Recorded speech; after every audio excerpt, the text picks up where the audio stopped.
नमस्कार दोस्तों, आज मैं आपको एक ऐसी कहानी सुनाने जा रहा हूं जो हमारे देश की शिक्षा व्यवस्था से जुड़ी है। ये कहानी है यूजीसी एक्ट 2026 की और उस सवाल की, क्या इससे भेदभाव बढ़ेगा। कहानी की शुरुआत एक कॉलेज कैंपस से होती है। कॉलेज के बाहर कुछ छात्र आपस में चर्चा कर रहे हैं। एक छात्र कहता है, क्या तुमने सुना, सरकार यूजीसी एक्ट 2026 लाने वाली है। दूसरा छात्र जवाब देता है, हाँ, लेकिन लोग कह रहे हैं कि इससे छात्रों और शिक्षकों के बीच भेदभाव बढ़ सकता है। यूजीसी यानी यूनिवर्सिटी ग्रांट्स कमीशन, जो हमारे देश की उच्च शिक्षा के नियम बनाता है।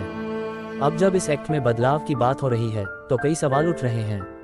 कुछ लोग कहते हैं कि नए नियम से कॉलेजों में अनुशासन बढ़ेगा, तो कुछ लोगों को डर है कि कहीं ये नियम छात्रों की आज़ादी और समानता को खत्म न कर दें। कहानी आगे बढ़ती है। छात्र सोच में पड़ जाते हैं, अगर कॉलेजों को ज्यादा ताकत मिल गई तो क्या हर छात्र के साथ बराबरी होगी? क्या सभी को एक जैसे मौके मिलेंगे या कुछ खास लोगों को ही फायदा होगा? कई छात्रों का मानना है कि अगर नियम बहुत सख्त हुए तो गरीब, सामान्य या अलग सोच रखने वाले छात्रों के लिए मुश्किलें बढ़ सकती हैं। शिक्षा का मतलब सिर्फ डिग्री नहीं होता, शिक्षा का मतलब होता है समान अवसर, स्वतंत्र सोच और न्याय। अब कहानी का सबसे अहम हिस्सा आता है।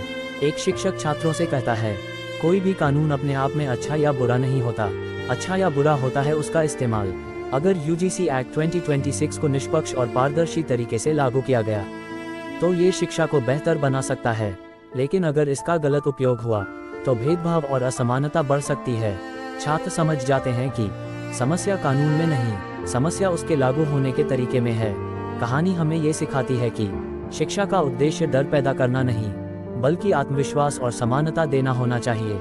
हर छात्र, चाहे वह किसी भी वर्ग, भाषा या सोच से आता हो, उसे आगे बढ़ने का समान अधिकार मिलना चाहिए। तो दोस्तों, यूजीसी एक्ट 2026 एक बदलाव है और हर बदलाव के साथ सवाल उठना जरूरी है। हमें ये देखना होगा कि यह बदलाव देश की शिक्षा को जोड़ता है या तोड़ता है, समानता लाता है या भेदभाव। आपका क्या मानना है? क्या यूजीसी एक्ट 2026 से शिक्षा बेहतर होगी या इससे भेदभाव बढ़ने का खतरा है? नीचे कमेंट में अपनी राय जरूर बताएं। वीडियो अच्छा लगा हो तो लाइक करें और ऐसे ही ज्ञान से भरे वीडियो के लिए लाइफ बुक्स चैनल को सब्सक्राइब करना न भूलें।